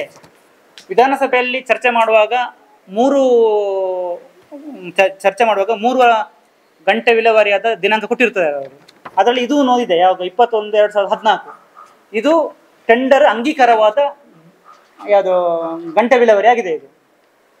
ಆದರೆ ಅದರ ನಂತರ ಆಗಿದ್ದು ಎರಡನ್ನು ಟೆಂಡರ್ ಅಂಗೀಕಾರ ಆಗಲಿಲ್ಲ. ಅದು ಅಂದರೆ ಯಾವ್ದು ಡಿ ಸಿಯಿಂದ ಅಪ್ರೂವಲ್ ಸಿಕ್ಕಿಲ್ಲ.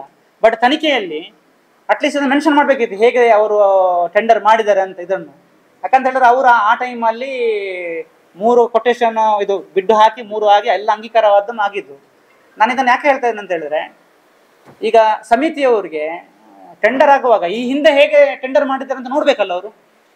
ಈಗ ನಾವು ಅಲ್ಲಿ ಏನಾದರೂ ವ್ಯವಸ್ಥೆ ಆಗಬೇಕಾದ್ರೆ ಹಿಂದಿನ ಸಮಿತಿಯವರು ಏನೆಲ್ಲ ಮಾಡ್ತಾ ಇದ್ರು ಏನು ಅಂತ ನೋಡ್ಬೇಕು ನಾವು. ಈಗ ಒಂದು 80 ಲಕ್ಷ ರೂಪಾಯಿದು ತ್ಯಾಜ್ಯ ವಿಲೇವಾರಿ ಘಟಕ ಆಗ್ತಾ ಉಂಟು. ಈಗ ನಾವು ಸಮಿತಿಯಿಂದ ಬರುವಾಗ ಅದು ಅಪ್ರೂವ್ ಆಯಿತು. ಅದಾದ್ಮೇಲೆ ಶಿಲಾನ್ಯಾಸ ಆಗಿ ಈಗ ಆಲ್ಮೋಸ್ಟ್ 80% ಕೆಲಸ ಆಗಿದೆ.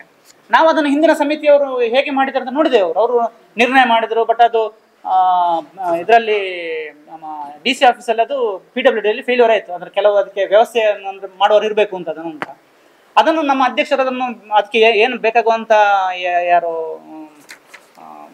ಏನಂದರೆ ಮೆಕ್ಯಾನಿಕಲ್ ಇರುತ್ತಲ್ಲ ಅದರಲ್ಲಿ ಅವರನ್ನು ಕಾಂಟ್ಯಾಕ್ಟ್ ಮಾಡಿ ಆ ಪ್ರಾಜೆಕ್ಟನ್ನು ಕರೆಕ್ಟಾಗಿ ತಯಾರಿಸಿ, ಅಂದರೆ ಒಂದು ಪ್ರಾಜೆಕ್ಟ್ ಮಾಡಬೇಕಾದ್ರೆ ಅಪ್ರೂವಲ್ ಕರೆಕ್ಟ್ ಇರಬೇಕು. ಅದು ನಾವು ಸುಮ್ಮನೆ ಒಂದು ತ್ಯಾಜ್ಯ ವಿಲೇವಾರಿ ಅಂತ ಮಾಡಿದ್ರೆ ಆಗೋದಿಲ್ಲ. ಅದನ್ನು ಹೇಗೆ ಮಾಡಬೇಕು ಯಾವ ಥರ ಅಂತ ಅದಾದಮೇಲೆ ಅದು ಅಪ್ರೂವ್ ಆಗಿದ್ದು.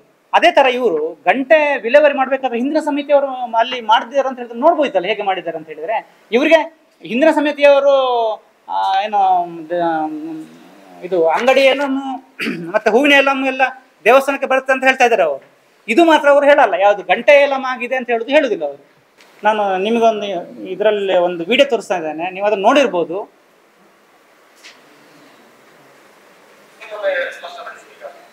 ಮತ್ತೊಂದು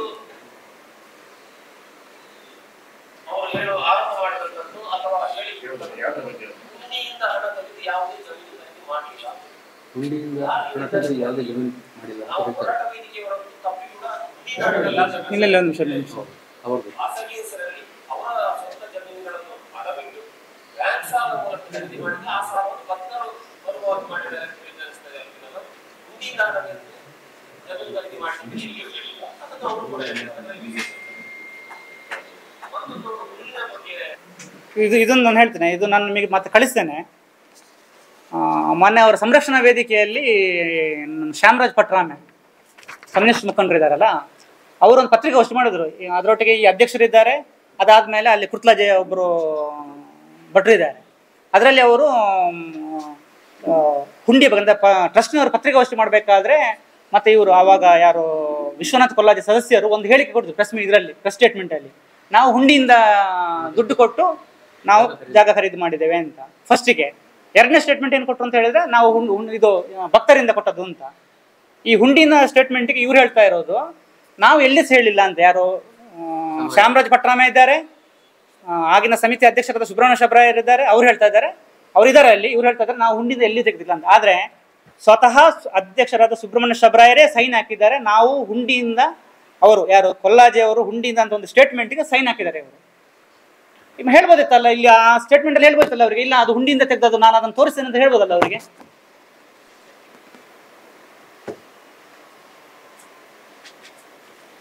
ಅಂದರೆ ಇದರಲ್ಲಿ ಗಂಟೆಯಲ್ಲಿ 10,000 kg ಇಲ್ಲ ಅಂತ ಮೊದಲೇ ಇವ್ರಿಗೆ ಗೊತ್ತಿದೆ, ಯಾರಿಗೆ, ಅಧ್ಯಕ್ಷರಿಗೆ. ಅದಕ್ಕೋಸ್ಕರ ಸ್ಟೇಟ್ಮೆಂಟಲ್ಲಿ ಕೊಲ್ಲಾಜೆ ಅವರು ವಿಶ್ವನಾಥ್ ಅವರಲ್ಲಿ ಫಿಕ್ಸ್ ಮಾಡಲಿಕ್ಕೆ ಇದನ್ನು ಹಾಕಿದವರು. ಅಲ್ಲಿಯವರೆಗೆ ನೀವು ಯಾವ ದಾಖಲೆಯಲ್ಲಿ ನೋಡಿ, ನೀವು ಹುಂಡಿದ ವಿಷಯ ಎಲ್ಲಿನೂ ಬರಲ್ಲ. ಬಂದಿರುವುದೇ 24/2020 ಬಂದಿರೋದು ಆ ಸ್ಟೇಟ್ಮೆಂಟ್. ಅದಕ್ಕಿಂತ ಮೊದಲು ಎಲ್ಲಿನಿಲ್ಲ ಹುಂಡಿದು ಅಂತ.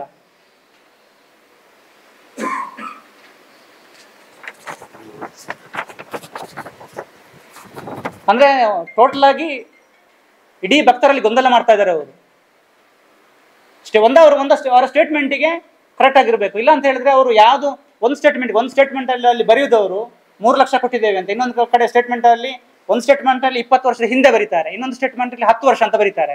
ಅಂದರೆ 2009 ಹಿಂದೆನಾ ಅಥವಾ 2004 ಹಿಂದೆನಾ ಅದು ಗೊತ್ತಾಗಬೇಕು. ಯಾಕಂತ ಹೇಳಿದ್ರೆ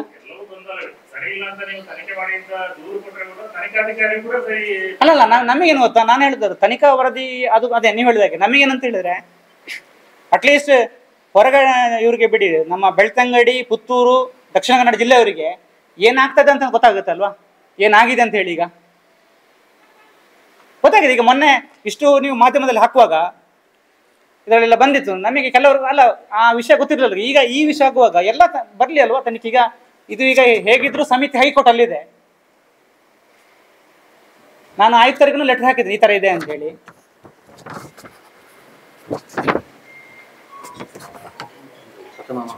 ಪ್ರಥಮ ವರ್ತಮಾನ ವರದಿ ಗಣ ನ್ಯಾಯಾಲಯ ಬೆಳ್ತಂಗಡಿ ಪೊಲೀಸ್ ಠಾಣೆ ಧರ್ಮಸ್ಥಳ ಇಲ್ಲಿ ದಾಖಲಾಗಿರುವ ಅಪರಾಧ ಸಂಖ್ಯೆ 0015/2022ರಂತೆ ಸುಮಾರು 26,060 kg ಗಂಟಾಮಣಿಗಳನ್ನು ಬಿಡ್ಡು ಮಾಡಿದ್ದು ಲೆಕ್ಕ ಪ್ರಕಾರ 12,000 kg ವ್ಯಾಪಾರ ಮಾಡಿರುವ ಬಗ್ಗೆ ಲೆಕ್ಕಪತ್ರವಿರುವುದು ಕಂಡುಬರುತ್ತದೆ. ಆದರೆ 14,060 kg ಗಂಟಾಮಣಿಗಳ ಅವ್ಯವಹಾರ ನಡೆದಿರುವುದು ಕಂಡುಬರುತ್ತದೆ. ಇದರ ಮೌಲ್ಯ 44,69,000 ಹಣ ಪಾವತಿಸಬೇಕಾಗಿರುವುದು ಮೇಲ್ನೋಟಕ್ಕೆ ಕಂಡುಬರುತ್ತದೆ ಎಂದು ಪ್ರಥಮ ವರ್ತಮಾನ ವರದಿಯ ವಿವರದಲ್ಲಿದೆ. ಅಂದರೆ FIR ಕಾಪಿಯಲ್ಲಿ ಇಷ್ಟು ಹಾಕಿಬಿಟ್ಟಿದ್ದಾರೆ ಅವರು.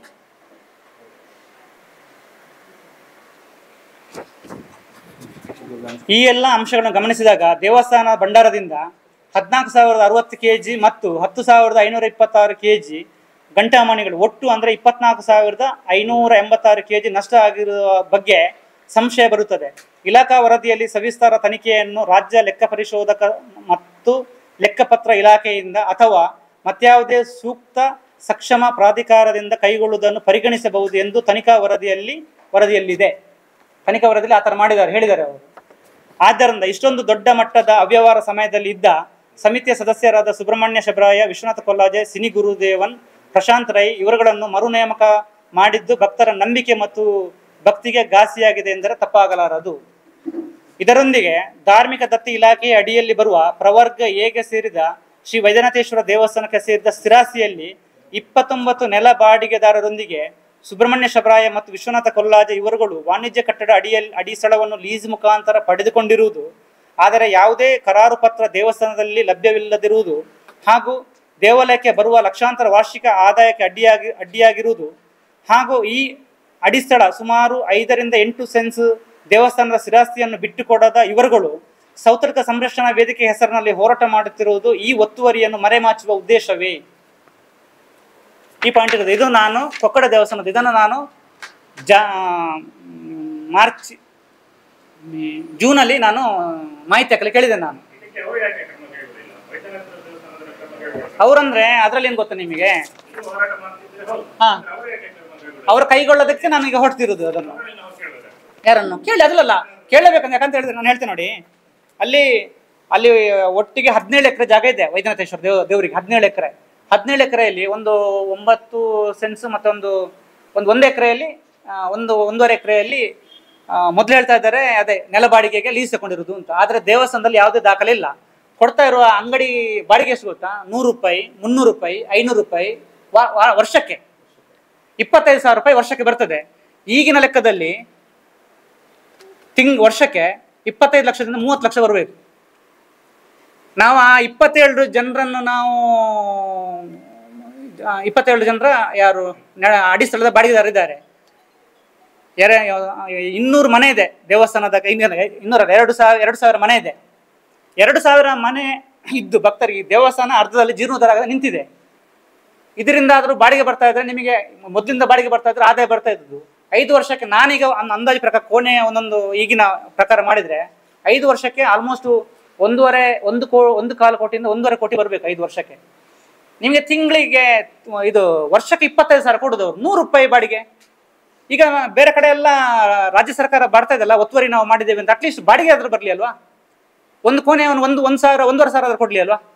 ಅದರಲ್ಲಿ ಇವರಿದ್ದಾರೆ ಇಬ್ಬರು, ಆ ಬಾಡಿಗೆದರಲ್ಲಿ ಇವರಿದ್ದಾರೆ. ಇವರಿಗೆ ಸೌತಡ್ಕದಲ್ಲಿ ಹೋರಾಟ ಮಾಡ್ತಾ ಇದ್ದಾರೆ ಅಲ್ವಾ, ಸಂರಕ್ಷಣೆ ಅಂತ ಹೇಳಿ. ಅಲ್ಲ ಸಮಿತಿ ಇರ್ಲಿ, ನಾವು ಅದನ್ನು ಕೇಳಬೇಕಲ್ಲ. ಈಗ ಅಲ್ಲಿ ಇರುವುದು ದೇವರ ಆಸ್ತಿಯಲ್ಲಿ ಇವರು ಇರುವುದು. ಯಾವುದು? ಕೊಕ್ಕಡದ ದೇವರ ಆಸ್ತಿಯಲ್ಲಿ, ಸ್ಥಿರಾಸ್ತಿಯಲ್ಲಿ ಇವರು ಇರುವುದು. ಅದರಲ್ಲಿ ಇನ್ನು ಕೆಲವು ಅಂಗಡಿಯವರು ಅದನ್ನು ಏನು ಅಗ್ರಿಮೆಂಟ್ ಮಾಡಿ ಇನ್ನೊಬ್ಬರಿಗೆ ಅಂದರೆ ಲೀಗಲ್ ಅಲ್ಲ ಮಾಡಿ ಕೊಡ್ತಾ ಇದ್ದಾರೆ ಅಂತ ಹೇಳಿದರೆ.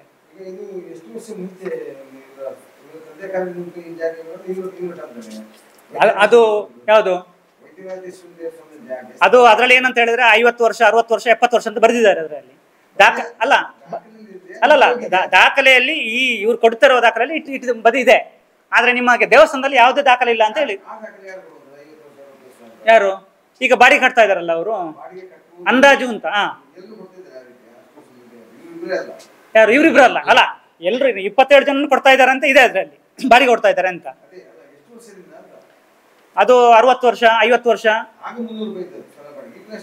ಅದೇ ಇದೆ ಅಂತ ಹೇಳಿದೆ. ಆಮೇಲೆ ಒಮ್ಮೆ 2015ರಲ್ಲಿ ಕಮಿಷನರ್ ಒಬ್ಬರು ಬಂದರು. ಆ ಟೈಮ್ ಕಮಿಷನರ್ ನಮ್ಮ ತಹಶೀಲ್ದಾರ್ ಶಾಸ್ತ್ರಿ ಅವರಂತ ಗೊತ್ತಿಲ್ಲ ನನಗೆ. ಆ ಟೈಮಲ್ಲಿ ಒಂದು ಸ್ವಲ್ಪ ಜಾಸ್ತಿ ಮಾಡಿದ್ರು. ನಾನು ಅಟ್ಲೀಸ್ಟ್ ನಾವು ಅಂಗಡಿ ಕಟ್ಟಡ ಬಗ್ಗೆ ಏನು ಹೇಳ್ತಾ ಇರಲಿಲ್ಲ, ಬಾಡಿಗೆ ಆದ್ರೂ ಕೊಡ್ಲಿ ಅಲ್ವಾ ಅವರು, ಒಂದೊಂದು ಕೋಣೆಗೆ 1,500 ರೂಪಾಯಿ ಆದ್ರೂ ಕೊಡ್ಲಿ ಅಲ್ವಾ ದೇವಸ್ಥಾನಕ್ಕೆ. 69 ಅಂಗಡಿ ಇದೆ ಅದರಲ್ಲಿ. 69 ಪೇಟೆ ಅದೇ ಪೇಟೆ ಇದೆ ಅಲ್ಲ. ಅದಕ್ಕೆ ಈಗ ಪರಿಷ್ಕರಣೆ ಇವರೇ ಯಾರು ಮುಜರಾಯಿ ಅವರೇ ಇನ್ವಾಲ್ವ್ ಆಗ್ಬೇಕು, ಅದಕ್ಕೆ ಡಿ ಸಿ ಅವರೇ ಇನ್ವಾಲ್ವ್ ಆಗ್ಬೇಕು. ಅದಕ್ಕೆ ನಾನು ಕೇಳ್ತಾ ಇರೋದು ಬಾಡಿಗೆ ಆದ್ರೂ ಬರಲಿ ಅಲ್ವಾ ಅಂತ. ಈಗ ನಾವು ಊರಿನವರೆಲ್ಲ ಜೀರ್ಣೋದ್ಧಾರ ಆಗುವಾಗ 10,000 25,000 1 ಲಕ್ಷ 2 ಲಕ್ಷ ಕೊಡ್ತಾರೆ. ಅದಲ್ಲ ಅಲ್ಲ ಕಾರಣ ಅಂತ ಹೇಳಿದ್ರೆ ಕಾರಣ ಇದೆ. ಈಗ ಸೌತಡ್ಕದಲ್ಲಿ ಏನು ಕಾರಣ ಇದೆ ಸೇಮ್ ಅದೇ ಕಾರಣ ಅಲ್ಲಿ. ಸೇಮ್ ಅದೇ ಸ್ಟೇ ಆಗಿದೆ, ಸಮಿತಿ ಸ್ಟೇ ಆಗಿದೆ ಅಲ್ಲಿನೂ. ಸೌತಡ್ಕದನ್ನು ನಾಳ್ದು ಒಂದು ವರ್ಷ ಆಯ್ತು ಸಮಿತಿ ಸ್ಟೇ ಆಗಿ. ಕೊಕ್ಕಡದು ಪೂಜೆ ಆಗುತ್ತೆ, ಪೂಜೆ ಇದು ಬಾಲ ಎಲ್ಲ ನಿಲ್ತಿದ್ದಾರೆ.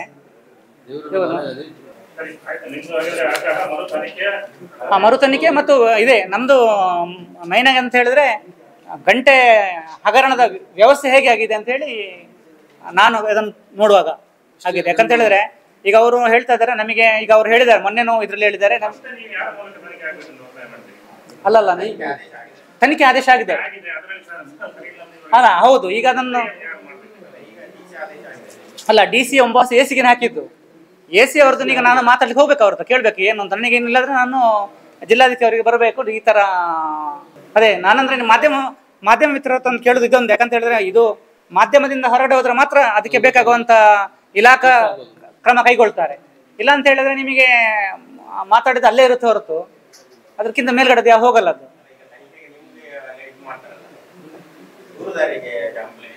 ಹೌದು, ನಾನೇ ಕೊಟ್ಟಿರೋದು. ಹೌದು, ಅಲ್ಲ ನನ್ನ ಹೇಳಿಕೆ ಅಂದ್ರೆ ನಾನು ಅವರಿಗೆ ಈ ತರ ಏನು ಇದರಲ್ಲಿ ತನಿಖಾ ವರದಿಯಲ್ಲಿ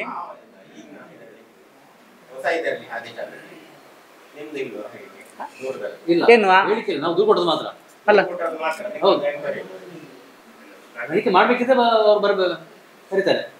ಅಲ್ಲಲ್ಲ ಅವರು ಇನ್ನೊಂದು ಹೇಳ್ತೇನೆ. ಮೊನ್ನೆ ಯಾವ್ದಾದ್ರು ಪತ್ರಿಕೆಯಲ್ಲಿ ಓದಿದ್ದೆ ನಾನು. ಅಂದ್ರೆ AC ಅವ್ರ ಹತ್ರ ಅವರು ಪತ್ರಿಕಾ ಮಾಧ್ಯಮದಲ್ಲಿ ಕೇಳುವಾಗ ಆಲ್ರೆಡಿ ತನಿಖೆ ಆಗಿದೆ ಅಂತ ಹೇಳಿದ್ದಾರೆ. ಅದು ತನಿಖೆ ಆಗಿದ್ದು ನಾವು ಗ್ರಾಮಸ್ಥರಕ್ಕಿಂತ ಮೊದಲೊಂದು ಕಳಿಸಿದ್ದೇವೆ, ಅಂದ್ರೆ ಇವರನ್ನು ಸಮಿತಿಗೆ ತಗೊಳ್ಬಾರ್ದು ಅಂತ. ಆ ಸಮಯದಲ್ಲಿ ಏನೋ ಬಂದಿರಬೇಕು ಅಂತ ನನಗೆ ಅನ್ನಿಸಿದೆ. ಯಾಕಂತ ಹೇಳಿದ್ರೆ ಜಿಲ್ಲಾಧಿಕಾರಿಯವರು ಕೊಟ್ಟು 2 ದಿವಸ ಆಗುವಾಗ ಇವರು ತನಿಖೆ ಆಗಿ ನಾನು ಹ್ಯಾಂಡ್ ಓವರ್ ಮಾಡಿದ್ದೀನಿ ಅಂತ ಹೇಳಿದ್ರೆ ಅರ್ಥ ಆಗಲ್ಲ ಅಂತ.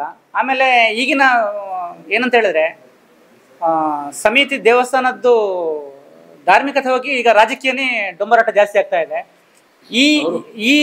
ಈ ವ್ಯವಸ್ಥೆ ಆಗುತ್ತೆ ಅಂತ ಹೇಳಿದ್ದಾರೆ. ಇವತ್ತು ನಮಗೆ ಈಗಲ್ಲ, ನಮಗೆ 2023 ಸೆಪ್ಟೆಂಬರ್ ಅಲ್ಲಿ ಇದು ನಮಗೆ ಅಲ್ಲಿಗೆ ಬಂದಂತ ಒಬ್ಬರು ದೈವಜ್ಞರು ಹೇಳಿದ್ದಾರೆ, ಈ ದೇವಸ್ಥಾನದಲ್ಲಿ ದೊಡ್ಡ ರಾಜಕೀಯ ಗೊಂದಲ ಆಗುತ್ತೆ ಅಂತ ಹೇಳಿ. 2020 ಸೆಪ್ಟೆಂಬರ್ ಅಲ್ಲಿ, ಅಂದ್ರೆ ಅಲ್ಲಿ ಕಡೀರ ನಾಗಬಣ್ಣ ಮತ್ತು ರಕ್ತೇಶ್ವರದ ಸ್ಥಳ ಪ್ರಶ್ನೆ ಇತ್ತು.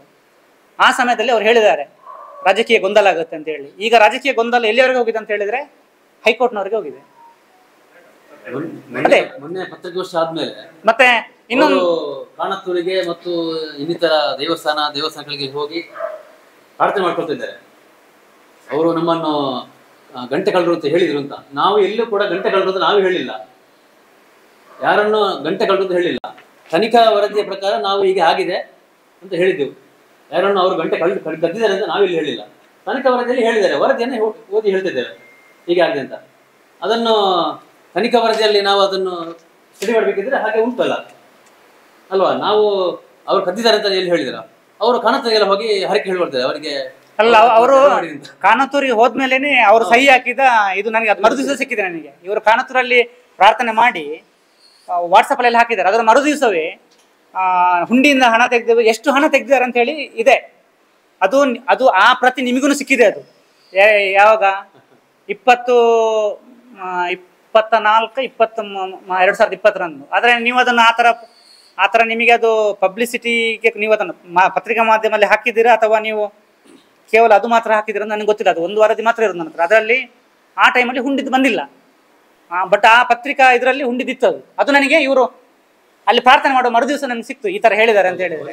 ಈಗ ಅವರು ಒಂದು ಕಡೆ ಸ್ಟೇಟ್ಮೆಂಟ್ ಕೊಡ್ತಾರೆ ಅಂದ್ರೆ ಹುಂಡಿಯಿಂದ ತೆಗ್ದದು ಅಂತ, ಇನ್ನೊಂದು ಕಡೆ ಕೂತ್ ಹೇಳ್ತಾರೆ ಹುಂಡಿಯಿಂದ ಅಲ್ಲ.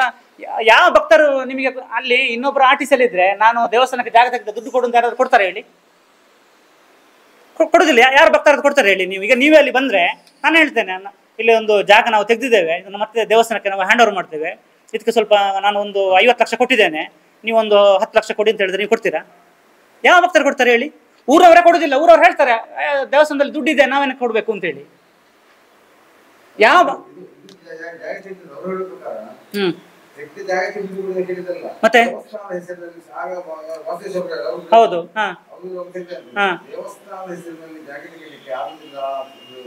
ಹೌದು. ರಾಘವ ಕೊಲ್ಲಾಜೆ, ವಿಶ್ವನಾಥ್ ಕೊಲ್ಲಾಜೆ. ಅಲ್ಲ ವಿಶ್ವನಾಥ್ ಕೊಲ್ಲಾಜೆ.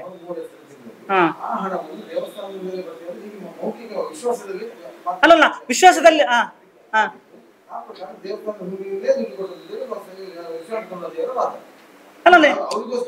ಅಲ್ಲಲ್ಲ ಒಂದು ನಿಮಿಷ.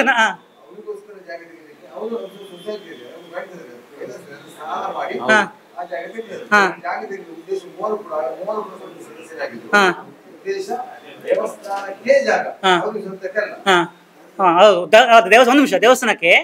ಆಮೇಲೆ ನೀವು ಹೇಳಿದ್ರಿ, ನೀವು ನಾನೊಂದು ಹೇಳ್ತೇನೆ, ಅವ್ರ ಹತ್ರ ಇನ್ನೊಂದ್ಸಲ ಹೋಗಿ, ಅವರು ಯಾರು ವಿಶ್ವನಾಥ ಕೊಲ್ಲಾಜೆ ಮತ್ತು ವಿಶ್ವನಾಥ ಶೆಟ್ಟಿ ಇಬ್ರು ವಿಶ್ವನಾಥ ಕೊಲ್ಲಾಜೆ ಹತ್ರ ಹೇಳಿ, ಆಗ ಅವ್ರು ನಿರ್ಣಯ ಮಾಡಿದ್ದಾರೆ ಏನು ಅಂತ, ಅದನ್ನು ಓದ್ಲಿಕ್ಕೆ ಹೇಳಿ ಅವ್ರ ಹತ್ರ ಫಸ್ಟ್ಗೆ ಏನು ಅಂತ.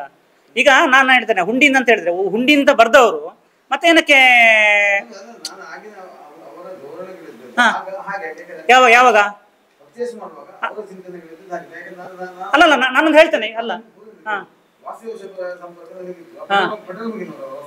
ಅಲ್ಲಲ್ಲ ಪೆಟ್ರೋಲ್ ಬಂಕ್, ಯಾವ ಪೆಟ್ರೋಲ್ ಬಂಕ್ ಎಲ್ಲಿ?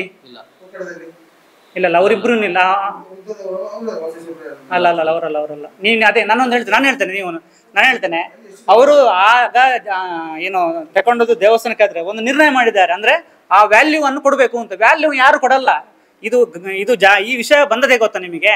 ಅಲ್ಲಿ ಕೆಲವರು ಅಂತ ಹೇಳಿದ್ರೆ ಇವರು ಜಾಗ ತೆಗೆದದನ್ನು, ಯಾರು ವಾಸುದೇವ ಜಾಗ ತೆಗೆದದನ್ನು ಕೆಲವರಿಗೆ ಅದು ಇಷ್ಟ ಆಗ್ಲಿಲ್ಲ. ಅಲ್ಲಿ ಆ ದೇವಸ್ಥಾನದ ಆಡಳಿತ ಹಿಂದೆ ಇದ್ದವರು, ಅದಕ್ಕೋಸ್ಕರ ಯಾವ ಇದ್ರು ಅಧ್ಯಕ್ಷರಾಗಿದ್ರು ಅವರು. ಅದೇ ನಾನು ಹೇಳ್ತಾ ಇರೋದು ನೋಡಿ, ಆ ಸಮಯದಲ್ಲಿ ಪತ್ರಿಕೆಯಲ್ಲಿ ಬಂದೆ ಅಂತ ಹೇಳಿದ್ರೆ ನಾವು ಊರವರೆಲ್ಲ ಸೇರಿ ಅದಕ್ಕೆ ದುಡ್ಡು ಕೊಡುವ ಅಂತ. ಊರವರು ಯಾಕೆ ದುಡ್ಡು ಕೊಡ್ಬೇಕು ಹೇಳಿ? ಊರವರು ಈಗ ಈಗ ಮೊನ್ನೆದ್ರಲ್ಲಿ ಹುಂಡಿಂದ ಹೇಳ್ತಾರೆ, ಆಮೇಲೆ ಹೇಳ್ತಾರೆ ಭಕ್ತಾದಿಗಳು ಅಂತ. ಆ ಸಮಯದಲ್ಲಿ ಸಹ ಫಸ್ಟಿಗೆ ಅದು ಬಂದಿದೆ. ಒಬ್ರು ಹೋರಾಟಗಾರರು ಹೇಳ್ತಾರೆ ಅದರಲ್ಲಿ, ನಾವು ಊರಿನವರೆಲ್ಲ ಸೇರಿ ಅದನ್ನು ದುಡ್ಡು ಕೊಟ್ಟು ದೇವಸ್ಥಾನಕ್ಕೆ ಕೊಡುವ ಅಂತ. ಈಗ ಕೊಡ್ಲಿಲ್ಲ, ಅದರ ವ್ಯಾಲ್ಯೂ ಎಷ್ಟು ಉಂಟು? ಊರವ್ರು ಮಾತ್ರ ಕೊಡ್ಬೇಕು, ಪರ ಊರಿನವ್ರು ಬಂದು ಕೊಡ್ಲಿಕ್ಕಿಲ್ಲ. ನಾನು ಹೇಳೋದಾದ್ರೆ ಪರ ಊರಿನವ್ರು ಬಂದು ಎಲ್ಲಿ ಬೆಂಗಳೂರಿನವ್ರು ಬಂದು 10 ಕೋಟಿ ಕೊಡ್ತಾನೆ ಅಂದ್ರೆ ಆಗಲ್ಲ, ಊರಿನವ್ರು ಮಾತ್ರ ಆಗ್ಬೇಕು. ಯಾಕಂತ ಹೇಳಿದ್ರೆ ಅಲ್ಲಿ ಏನ್ ಗೊತ್ತಾ, ನಮ್ಮ ಈ ಕೊಕ್ಕಡದಲ್ಲಿ ಮತ್ತೆ ಇಲ್ಲಿ ನಮ್ಮ ಒಳಗಡೆನೆ ಈ ಇದರಿಂದಾಗಿ ಅದು ಮೇಲ್ಗಡೆ ಬರ್ತಾ ಇರೋದು. ಅಲ್ಲಿ ತನಿಖೆ ರೀ ಆಗ್ಬೇಕು. ತನಿಖೆ ಅಂದ್ರೆ ಹೇಳಿದ್ರೆ ಆದೇಶ ಮಾಡಿದ್ದಾರೆ. ನನಗೆ ಅದನ್ನು ಈಗ ಒಂದ ಜಿಲ್ಲಾಧಿಕಾರಿ ಅವರನ್ನು ಸ್ವತಃ ಭೇಟಿ ಮಾಡಿ ನಾನು ಅವ್ರ ಹತ್ರ ಮಾತಾಡ್ಬೇಕು ಹೇಗೆ ಅಂತ ಹೇಳಿ. ಯಾಕಂತ ಹೇಳಿದ್ರೆ ತನಿಖೆ ಆಲ್ರೆಡಿ AC ಅವರೇ ಮಾಡಿದ ಮೇಲೆ ಅವರೇ ಅದ್ರಲ್ಲಿ ಬರ್ದಿದ್ದಾರೆ. ಏನಂತ ಹೇಳಿದ್ರೆ ಅದಕ್ಕಿಂತ ಮೇಲೆ ಅವ್ರು ಮಾಡಬೇಕು ಅಂತ. ರಾಜ್ಯ ತಮ್ಮನ ಹೆಸರು ಇದರಲ್ಲಿ ಸ್ಟೇಟ್ಮೆಂಟ್ ಅಲ್ಲಿ ಡೇಟಾ ಕೊಟ್ಟಿದ್ದಾರೆ, ಇದು ಟೈಮ್ ಕೊಟ್ಟಿದ್ದಾರೆ. ಅದೇ ಬರುತ್ತೆ. ಈಗ ಅವರು ತಮ್ಮಲ್ಲಿ ಇರ್ಬೇಕಾದ್ರೆ ಅದ್ ಹೇಗೆ ಕೊಡ್ತಾರೆ? ಈಗ ಅವರು ಒಬ್ರು ಲೇಡಿ ಇದ್ದಾರೆ, ಅವರೇ ಟೈಮ್ ಹಾಕಿಲ್ಲ ಅದರಲ್ಲಿ. ತನಿಖೆ ಆಗ್ಬೇಕು ಅಂತ ಮೊನ್ನೆ 20ನೇ ತಾರೀಕಿಗೆ ಆರ್ಡರ್ ಮಾಡಿದ್ದಾರೆ.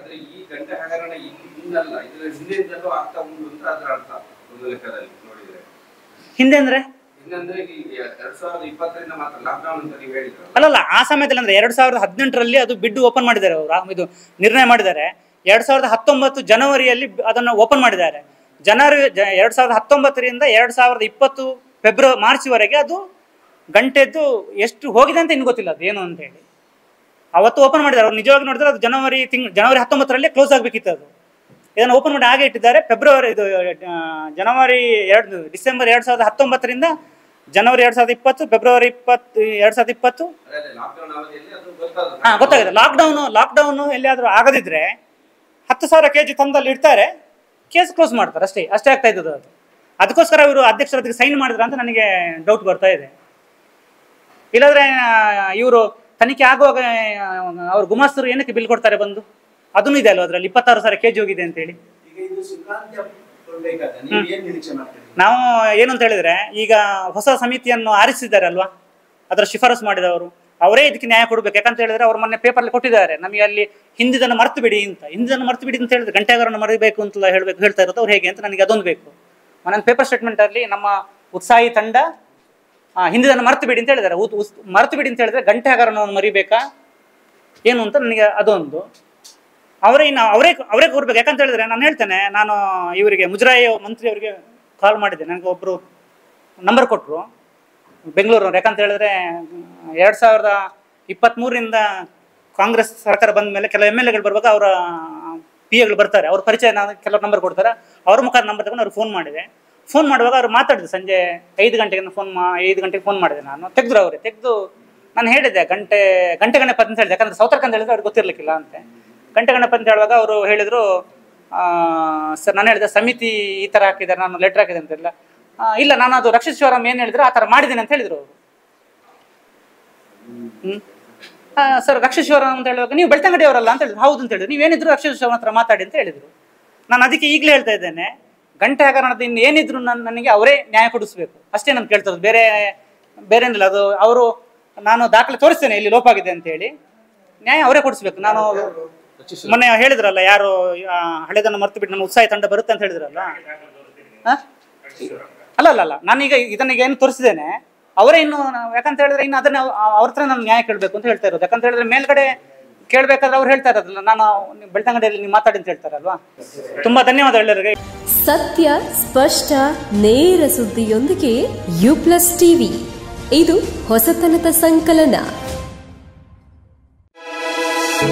MCC ಬ್ಯಾಂಕ್ ಲಿಮಿಟೆಡ್ ಬೆಳ್ಮಣ್ಣಲ್ಲಿ MCC ಬ್ಯಾಂಕಿನ 19ನೇ ಶಾಖೆಯನ್ನ ಆರಂಭಿಸುವ ಸುಸಂದರ್ಭದ ಪ್ರಯುಕ್ತ ಆಯ್ದ ನಿರಕ್ಕು ಠೇವಣಿಗಳ ಮೇಲೆ %8.5 ಆಕರ್ಷಕ ಬಡ್ಡಿ ಹಾಗೂ ₹1,200ರಿಂದ ಆರಂಭವಾಗುವ ಅತಿ ಕಡಿಮೆ ಬಾಡಿಗೆಯಲ್ಲಿ ಭದ್ರತಾ ಲಾಕರ್ಗಳು.